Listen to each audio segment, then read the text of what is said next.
धन्यवाद।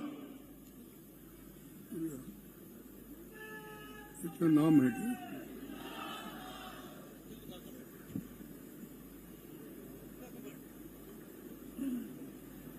ये बहुत ही बढ़िया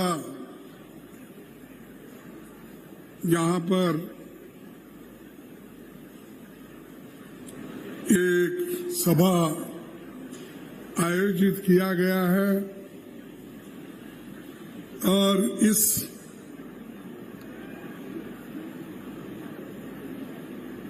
सम्मेलन में श्री भूपेश बघेल जी,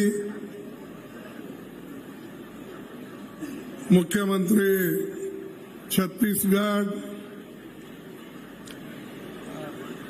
थोड़ा शांत बैठे, कुछ नहीं हुआ, सब बैठे थोड़ा देर, 10 मिनट और बैठे, 10-15 मिनट बैठे, उधर कुछ नहीं हुआ, बैठिए सब लोग बैठे, सबसे आग्रह 15-20 मिनट बैठे, बैठ जाइए। Thank you.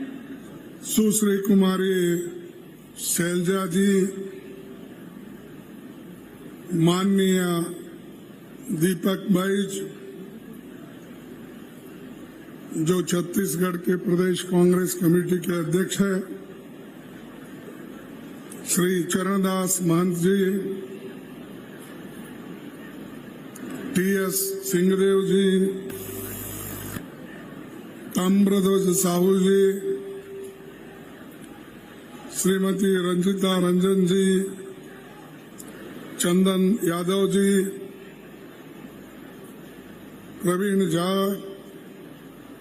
विजय जहांगीर जी, रविंद्र चौबे जी, अमरजीत भगत जी, श्रीमती फूलम नेताम जी, राजेश लिलोटिया जी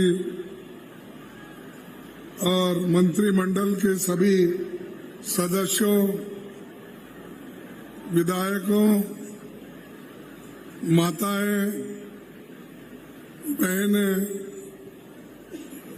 किसान भाइयों और माध्यम के मीडिया के मेरे दोस्तों,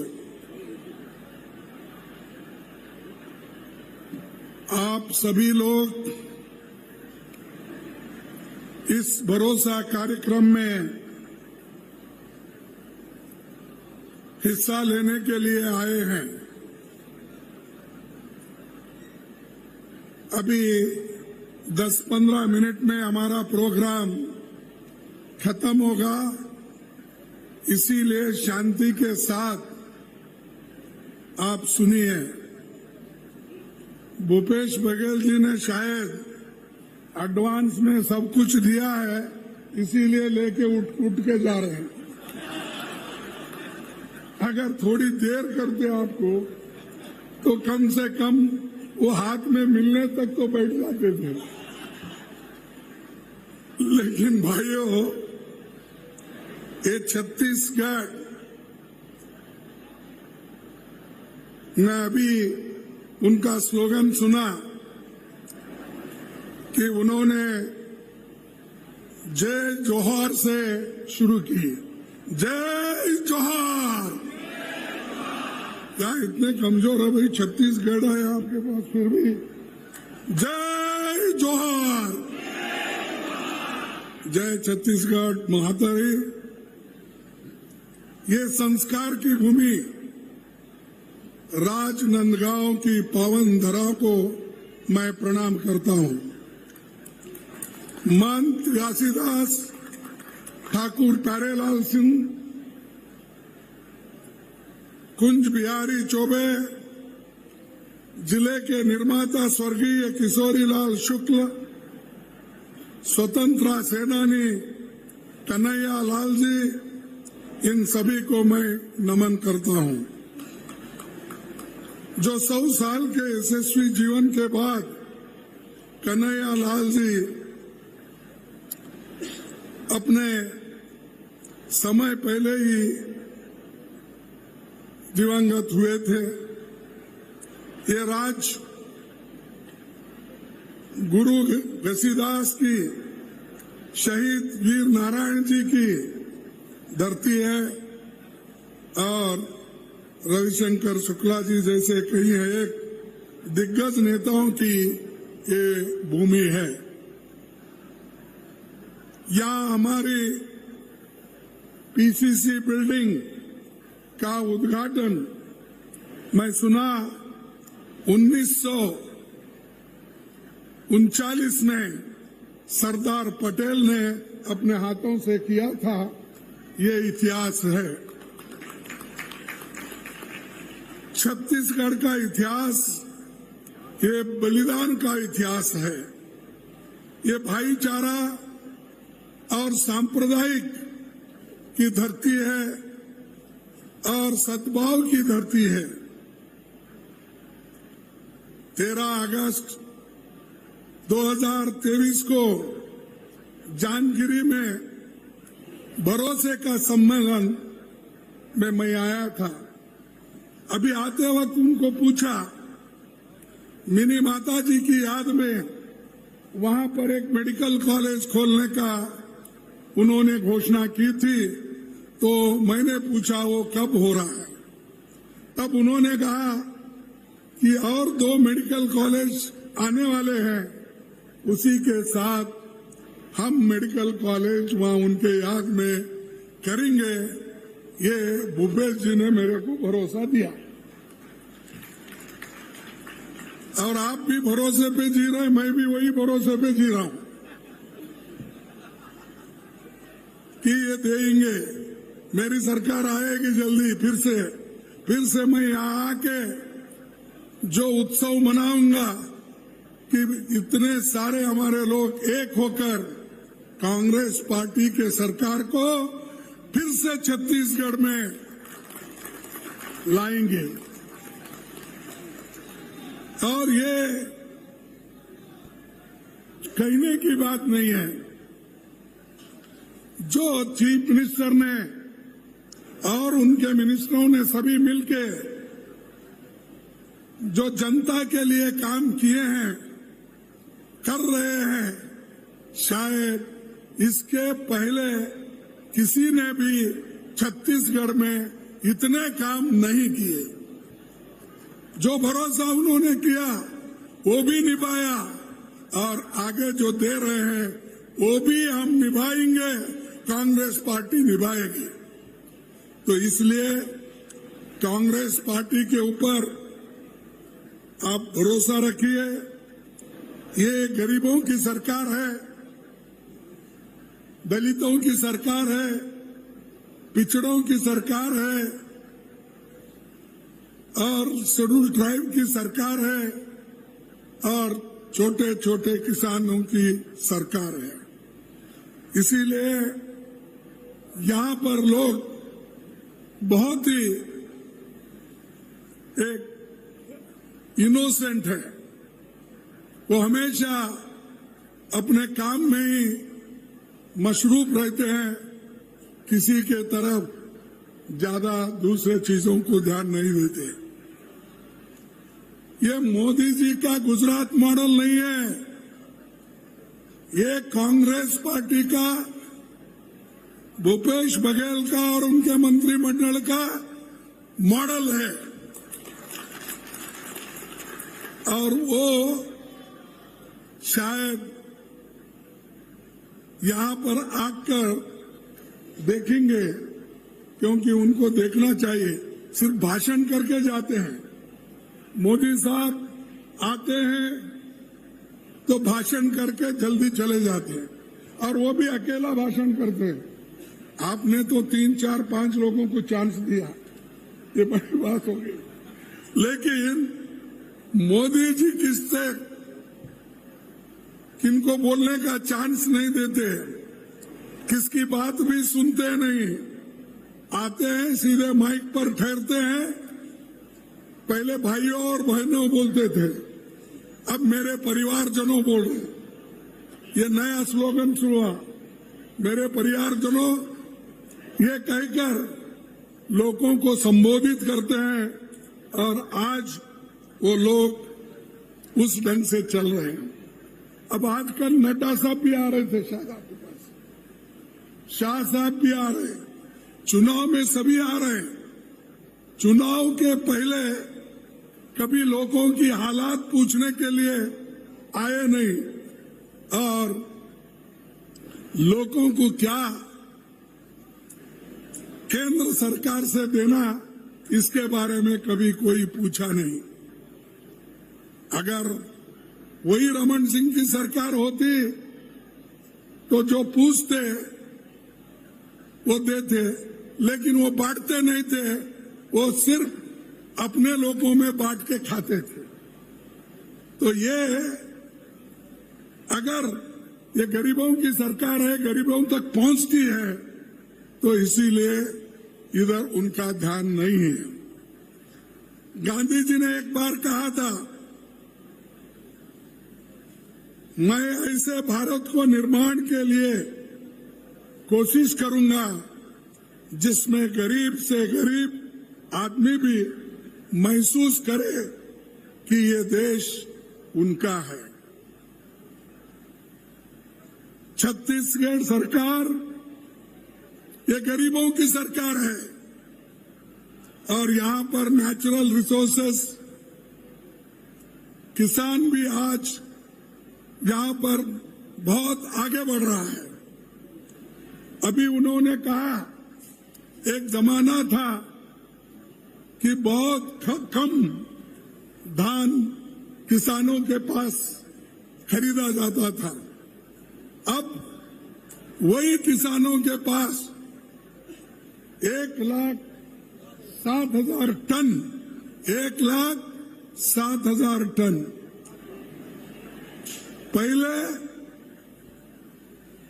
पहले जो सिर्फ 44 लाख टन पहले, हाँ अब भाई वो आपका हो गया, वो लोग पहले का बोल रहे हैं 44। अरे 1,07,00,000 आप लोग खरीद रहे हैं, पहले उनके जमाने में कितना था? अरे 44 रहने दो, ठीक है, लेकिन इतना लोगों के पास किसानों का धान खरीदने वाला किसकी सरकार है? आपका खरीद रहा है या नहीं है? तो ये जो गरीबों के बारे में सोचने वाले लोग हैं कांग्रेस पार्टी के, 19 लाख किसानों का कृषि ऋण किसने माफ किया? ये क्या भूपेश जी, आपके लोग कुछ भी नहीं बोल रहे, तुम तो दिए बोल रहे, वो कुछ भी नहीं बोल रहे। 19 लाख किसानों का कृषि ऋण किसने माफ किया? अरे ऐसा जोर आ गया। राजीव गांधी किसान न्याय योजना कौन बनाया? कांग्रेस ने। इंग्लिश मीडियम स्कूल किसने दिया? यूपी जैसे बड़े राज्य में ज्यादा धान खरीदने का लोग सोचते हैं, लेकिन ये छोटी सी राज्य में ज्यादा से ज्यादा धान खरीदने का उन्होंने काम किया। और ये माइनर प्रोड्यूस सबसे ज्यादा खरीदी करके गरीबों को किसने मदद किया? कांग्रेस ने। आदिवासी भाइयों और बहनों को 101 लाख एकड़ वन भूमि पर वन अधिकार किसने दिया? भाजपा सरकार में रोजगारी का भत्ता कितना था? 300, वो बढ़ाकर 2,500 किसने दिया? मुख्यमंत्री छत्तीसगढ़ पर्व सम्मान निधि को तहत परंपरा को किसने सजाया? केंद्र सरकार के खुद छत्तीसगढ़ में ग्राम सड़क योजना और मिलेट मिशन की बहुत तारीफ की। यहाँ के सरकार की तारीफ केंद्र सरकार भी की, लेकिन जब लोगों को कुछ देने का होता है वो दिए नहीं। तारीफ तो किए। ये हमारे पास एक कहावत है, ऊपर शेरवानी अंदर परेशानी, ऐसा तो तारीफ को खूब करते हैं, हमारी तारीफ तो खूब करते हैं, लेकिन देने का कुछ नहीं है। सब परेशानी, सब ईडी, सब सीबीआई, सब सीवीसी तंग और तबाह करके छत्तीसगढ़ को नाश करना चाहते हैं। लेकिन आप सब लोग मजबूत हो ना? अरे मजबूत हो। कोई उधर पीछे वाला कोई नहीं उठा रहा, इधर माताएं नहीं उठा रहे, उधर के माताएं नहीं उठा रहे, लेफ्ट राइट सेंटर। तो ये जो काम छत्तीसगढ़ में हो रहा है, शायद ऐसा काम कभी भी बीजेपी के तरफ से इस प्रदेश में नहीं हुआ। और एक रिपोर्ट, नीति आयोग की रिपोर्ट में यह आया है, 5 सालों में छत्तीसगढ़ में 40 लाख लोग गरीबी की दायरे से बाहर आए हैं। 40 लाख लोग गरीबी के दायरे से बाहर आए। तो ये गरीबों को मदद किए जैसा है ना? तो ये क्यों फिर बार बार हमको पूछते तुमने क्या किया, कांग्रेस ने क्या किया? रिपोर्ट दो। शाह तो बोलते हैं हर जगह गए तो हमारी रिपोर्ट लो, तुम्हारी रिपोर्ट दो बोलते हैं। मेरा रिपोर्ट इसीलिए मैं दे रहा हूं जो भूपेश बघेल और उनके मंत्रिमंडल और एमएलए ने काम किया कांग्रेस सरकार का, ये काम है। जो मैंने कहा ये हमारा रिपोर्ट है, ये हमारा काम है। ये रिपोर्ट को आप लेके जाइए शाह साहब, इसको लेके जाइए नड्डा साहब, और ठीक ढंग से हमारे नरेंद्र मोदी जी भी अगर देखे तो उनको खुद को ऐसा महसूस होगा, अरे मैं गुजरात में कुछ भी नहीं किया, इतने पिछड़े हुए इलाके में कांग्रेस की सरकार, भूपेश बघेल की सरकार ये सब कुछ कर रही है, तब उनके समझ में आएगा। तो ये सब क्रेडिट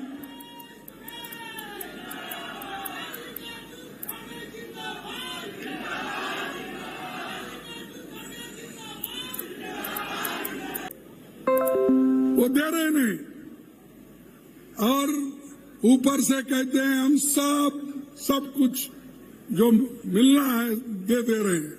लेकिन 19,000 करोड़ ये नए स्कीम में नहीं मिला अभी छत्तीसगढ़ को। इसके बावजूद भी हमारे कार्यक्रम रुके नहीं, कांग्रेस पार्टी के कार्यक्रम रुके नहीं, सरकार के कांग्रेस सरकार के काम रुके नहीं। भूपेश बघेल और उनके साथी सभी मिलके आगे दौड़ रहे हैं, और वो बाकी के लोग पीछे देख रहे हैं।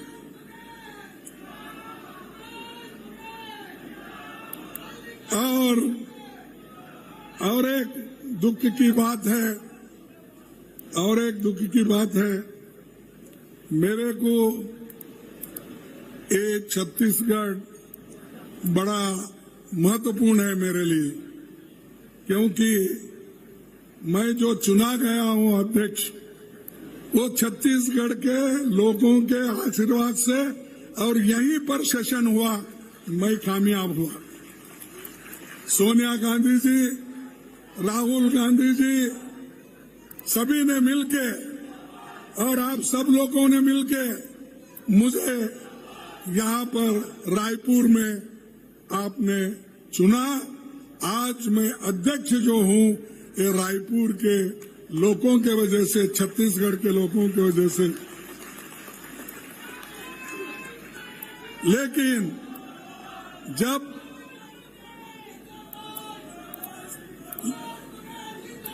जरा थोड़ा बंद करो, अरे बंद करो, भूपेश भाई देख रहे हैं, देखिए ना, देखो जरा तो भाइयों, मैं जब यहाँ सेशन हो रहा है कांग्रेस पार्टी का बहुत बड़ा एक पूरे कंट्री के लोग, हिंदुस्तान के पूरे लोग यहां पर आए थे। उसी दिन हमारे कांग्रेस के नेताओं के घर में छापे पड़े। क्या भाई एक दिन रोक नहीं सकते थे? क्या कम से कम मैं यहां बाहर निकालने तक भी आप रुक नहीं सकते थे? नहीं, उनको कांग्रेस को बदनाम करने के लिए, डराने के लिए और लोगों को दिखाने के लिए अगर हमारे खिलाफ आप जाएंगे तो आपको ईडी और सीबीआई ऐसे सब तुम्हारे पीछे रखेंगे। ये कहने के लिए, डराने के लिए उन्होंने किया। लेकिन छत्तीसगढ़ी लोग ये डरने वाले नहीं हैं, मुकाबला करने वाले हैं और कर रहे हैं। आज भी हो रहा है। मैं कल इधर आने वाला था, उस वक्त भी हुआ। यानी डराने की कोशिश कर रहे हैं। अगर हम डरते हैं तो देश को आजादी नहीं दिलाते। अगर हम डरते फांसी के तख्ते पे नहीं चढ़ते। अगर हम डरते तो इंदिरा गांधी जी अपनी जान नहीं देती थी। अगर हम डरते राजीव गांधी जी अपनी जान नहीं देते थे। ये क्यों? कि देश को हम बचाने वाले हैं। देश के हिफाजत के लिए हम, देश में लोकतंत्र को मजबूत रखने वाले लोग हैं। महिलाओं की इज्जत करने वाले लोग हम हैं। गरीबों की इज्जत करने वाले लोग हम हैं। और जो संविधान किसने बनाया? कांग्रेस पार्टी ने बनाया। लेकिन डॉक्टर अंबेडकर के हाथ में ये जो अध्यक्ष पद मिला, उन्होंने गरीबों के लिए अपने सारे जितने भी कार्यक्रम हैं उन्होंने इसमें लाया। लाने के बाद पंडित जवाहरलाल नेहरू जी के नेतृत्व में एक एक करके संविधान में जो जितने भी चीजें थी, आर्टिकल्स थे, उसको इम्प्लीमेंट करने को शुरू किया। और बड़े बड़े कारखाने छत्तीसगढ़ में भी आए, झारखंड में आए, बेंगलुरु में आए, बम्बई में, हर जगह बड़े बड़े कारखाने आए। लाखों लोग नौकरी पे चले। लेकिन मोदी साहब और शाह जी, आप आने के बाद कितने पब्लिक सेक्टर बनाए, हमको हिसाब दो। कितने आईआईटी बनाए, कितने मेडिकल कॉलेज बनाए, कितने आप बीएचईएल, बीईएल या स्टील कारखाने या पावर कारखाने ये बनाए आपने? नहीं। जब हम बना रहे तो उसको आड़े आते हैं। और हमारा इतना जो ये अपना इतनी चीजें हमने की, उसके वजह से देश आगे बढ़ रहा है। और मेहनत हम किए। मेहनत करके हमने पावर प्लांट्स लगाए, स्टील प्लांट्स लगाए, इलेक्ट्रिकल प्लांट्स लगाए। इतने बड़े बड़े करने के बाद अब मोदी जी बोलते देश को मैं आगे बढ़ा रहा हूं। कहां बढ़ा रहे? अरे वो गुजरात तो जहां का वही है। सब आप देख लीजिए ह्यूमन इंडेक्स। वो ह्यूमन इंडेक्स में अगर सबसे बच्चों को सबसे कमजोर बच्चे कहां मिलते हैं या पौष्टिक आहार की कमी कहां है, तो वो गुजरात में है, छत्तीसगढ़ में नहीं है। ये गुजरात मॉडल है। तो इसलिए तुम बताइए वो ह्यूमन राइट, अपने ह्यूमन इंडेक्स बता के कहिए साहब आप ही के पास इतने बच्चे मर रहे हैं, पौष्टिक आहार नहीं है, तो दूसरों को क्यों टीका कर रहे हो? और मैं कहूंगा इन्हों तो हमेशा कांग्रेस को टीका के करते रहते हैं। यहां बीजेपी की हुकूमत 15 साल थी। कितने साल थी? 15 साल। मोदी जी 13.5 साल गुजरात के थे। अब 9 साल, अब 10 साल होने को है, 10 साल से प्रधानमंत्री है। जो काम 5 साल में कांग्रेस करती है, आप क्यों नहीं किए, मैं पूछता हूं। आपके पास क्यों नहीं हो रहा? क्योंकि आप गरीबों को देखने वाले नहीं है। सिर्फ आप किनको देखते हैं? अमीरों को, बड़े बड़े कंपनी को, अदानी को, अंबानी को, इनको देखने वाले लोग हैं।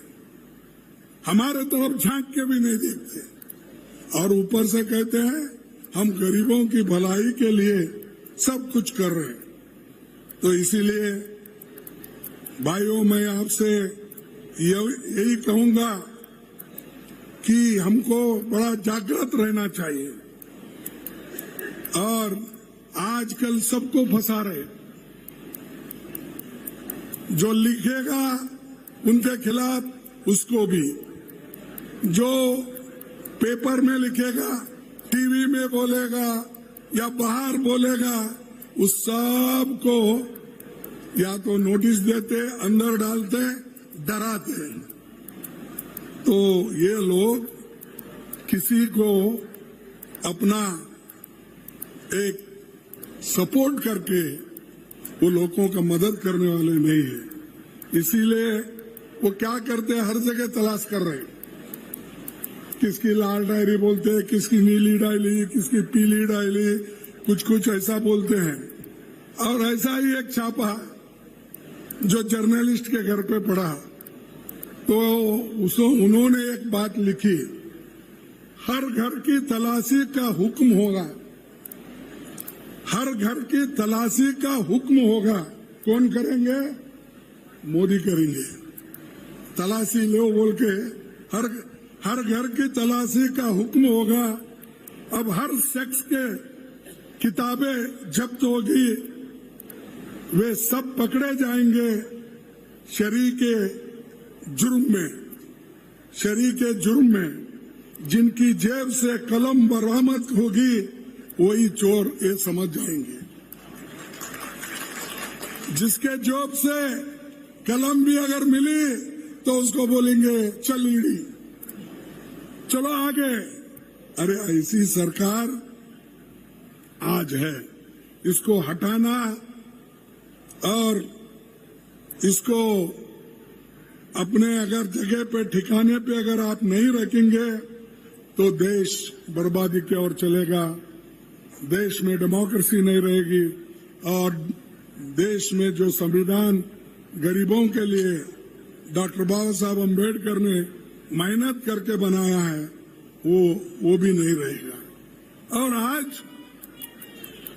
आज सिर्फ चुपका चुप, अब उनका भी सीएजी रिपोर्ट आया है, सब उसमें सब निकला है 7 लाख करोड़ से भी ज्यादा घोटाले हुए हैं।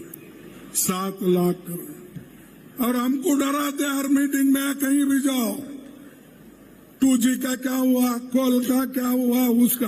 अरे वो तो हो गया, तुम क्या कर रहे हो वो पहले बताओ। ये 7 लाख के घोटाले कहां से आ गए? सीएजी तो हमारा नहीं है, गवर्नमेंट हमारी नहीं है, गवर्नमेंट तो आपकी है और आपके लोग बोल रहे हैं, बता रहे हैं। तो ऐसे लोग दूसरों के तरफ उंगली दिखाते हैं, लेकिन 4 उंगलियां उनके तरफ भी दिखती। तो ये वो सोच रहे नहीं। तो मैं एक बात आपसे कहना चाहता हूं, बढ़ती हुई महंगाई को भी ये रोक नहीं सकते। अनएम्प्लॉयमेंट बढ़ रहा है। कम से कम पहले तो ये कहते थे अगर मुझे प्रधानमंत्री बनाओगे मैं आप सबको, नौजवानों को 2-2 करोड़ नौकरियां दूंगा। कहते थे या नहीं? 2 करोड़ बोले तो अब 10 साल हो गए, 20 करोड़ नौकरियां कहाँ हैं? दिए? क्यों नहीं दिए? अरे आप झूठ बोल रहे। 2000 नौकरियां लेके उनको 2 करोड़ नौकरियां लेके आप नहीं बोल रहे। 20 करोड़ नौकरियां, कैसा झूठ बोलते प्राइम मिनिस्टर? प्राइम मिनिस्टर पाप बेचारा कभी झूठ नहीं बोलेगा, क्योंकि 140 करोड़ जनता का नुमाइंदगी करता है। वो कैसा झूठा बोले?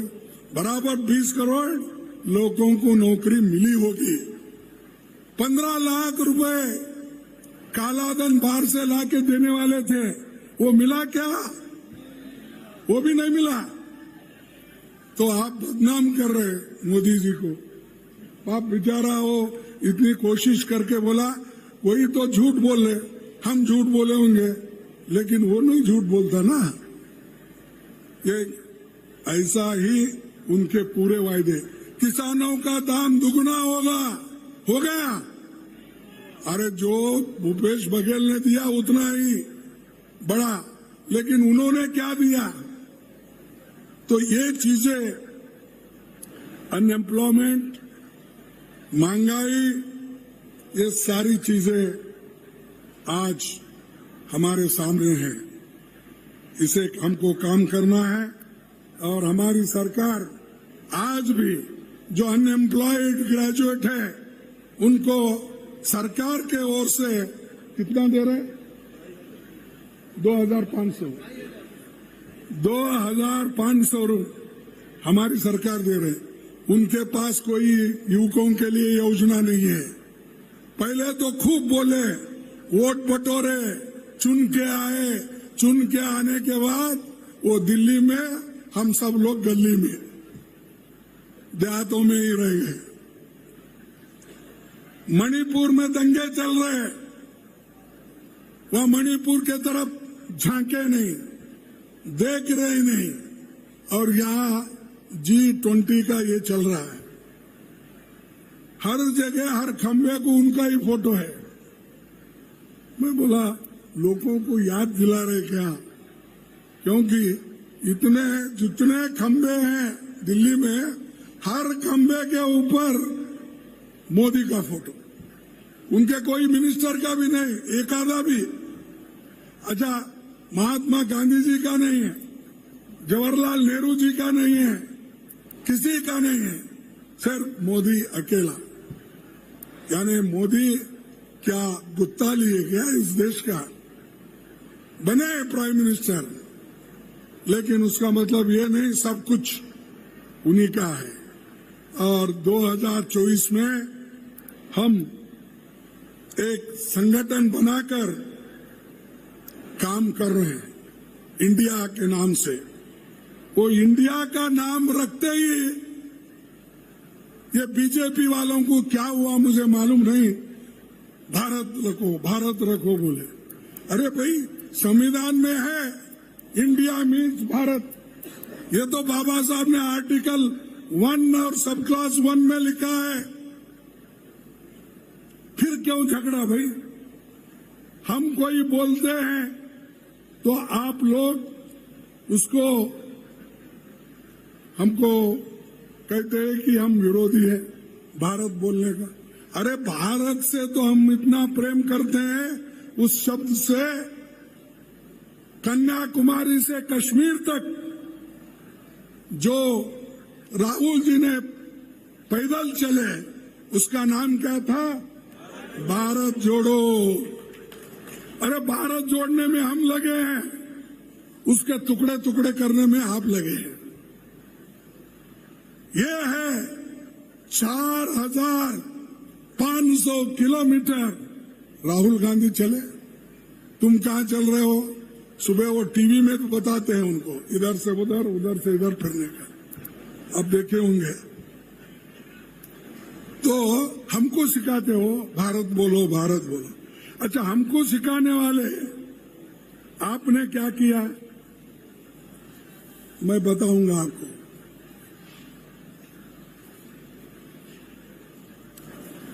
आपने क्या किया? अगर इंडिया के बारे में नफरत है, मैं कभी भी उनको पूछते रहता हूं अगर पार्लियामेंट है तो, लेकिन आजकल पार्लियामेंट में भी वो नहीं आते, इसीलिए मैं आपके सामने रखूंगा। उन्होंने कितने शब्द इंडिया इंडिया डाले, भारत नहीं डाले। स्टार्टअप इंडिया ये किसका है? Startup India, digital India, skill India, make in India, shining India, Khelo India, जीतेगा इंडिया, पढ़ेगा इंडिया, बढ़ेगा इंडिया, ये सब किसने किया? किसने नाम दिया? ये सब मोदी ने दिया। अब हम इंडिया बोल रहे तो वो लोग भारत। अरे ये इंडिया बोले तो सब लोग मिलके इंडिया इंडिया, मुश्किल है। तो ये इनकी जो एक मानसिकता है, इस मानसिकता के खिलाफ भी लड़ना है। और हम कभी किसी के खिलाफ नहीं बोलते, और कोई प्रोग्राम अपना है उसको स्वीकार करते हैं। हमने मनरेगा किया, क्या किसी का नाम रख के किया? सिर्फ इस देश के महापिता महात्मा गांधी जी के नाम से रखा। हम फूड सिक्योरिटी, पेट भरने के लिए अनाज दिए, लेकिन हमने किसी का नाम नहीं रख लिया। और बच्चों को पढ़ाई के लिए कंपलसरी एजुकेशन किया, किसी का नाम नहीं रखा। हम हमेशा गरीबों की भलाई के लिए सोचते हैं, नाम कमाने के लिए नहीं। उठते ही नाम बदलो। वो प्राइम मिनिस्टर का नेहरू म्यूजियम था, नेहरू म्यूजियम को बदल के आप देखो रिसेंटली उन्होंने 2 खंबे लगा के अब उसको प्रधानमंत्री म्यूजियम्स, तो जितने भी प्रधानमंत्री है वो उसमें गए। तो नेहरू जी के ऊपर उनको क्या ये नफरत है मुझे मालूम नहीं। अरे नेहरू जी ने इस देश में लोकतंत्र की बुनियाद डाली, 14 साल जेल में रहे। ऐसे आदमी के नाम का अगर एक म्यूजियम है, उसको निकाल के सबका करो। अब कल के दिन आप जैसा किए दूसरे आए तो वैसा ही करते हैं, ये तो ध्यान में रखो। इसलिए मैं ज्यादा न बोलते हुए आखिरी एक बात कह के अपने भाषण को समाप्त करता हूं। गरीबों को फक्त उपदेश की घुटी पिलाते हो। मैं मोदी जी को बोल रहा हूं, शाह जी को। गरीबों को फक्त उपदेश की घुटी पिलाते हो, बड़े आराम से तुम चैन की बंसी बजाते हो। नजर आती नहीं गरीब की आंखों में तो खुशहाली, नजर आती नहीं गरीब की आंखों में तो खुशहाली। कहां तुम रात दिन झूठे उन्हें सपने दिखाते हो, कहां तुम रात दिन झूठे उन्हें सपने दिखाते हो। ये मोदी जी की देर है, ये मोदी जी का करतूत है। इसीलिए आप घबराइए मत, हम लोग आपके पीछे हैं, आपके सरकार के साथ है, आपके साथ है, हमारे महिलाओं के और युवकों के साथ, किसानों के साथ। जो राहुल गांधी जी हमेशा काम करते आए हैं और भी हम काम करते रहेंगे आपके लिए। आप आगे बढ़ो, हम आपके साथ रहेंगे। ये कहते हुए मैं आज मुझे बुलाकर भूपेश बघेल ने और उनके मंत्रिमंडल के सदस्यों ने जो मुझे यहाँ पर कहने के लिए कहा, उन सबको धन्यवाद देता हूँ।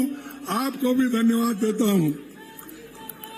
जय हिंद, जय हिंद, जय हिंद। धन्यवाद। जय कांग्रेस। अब मैं पूरे सम्मान के साथ आमंत्रित करता हूं स्मृति चिन्ह भेंट करने के लिए माननीय मल्लिकार्जुन खड़गे जी को स्मृति चिन्ह भेंट करने के लिए माननीय मुख्यमंत्री महोदय से आग्रह है कि वे इस कार्यक्रम की स्नेहिल यादें संजो करके रखें। माननीय मुख्यमंत्री महोदय जी को स्मृति चिन्ह भेंट की अगली कड़ी में सुश्री कुमारी शैलजा जी को भी माननीय मुख्यमंत्री महोदय जी द्वारा स्मृति चिन्ह भेंट करके स्वागत करें। माननीय कुमारी शैलजा जी को माननीय मुख्यमंत्री महोदय के कर्तव्यों द्वारा। और अगले क्रम में निवेदन है आभार प्रदर्शन के लिए राजनांदगांव जिले के प्रभारी मंत्री अमरजीत भगत जी को मैं आमंत्रित करता हूं।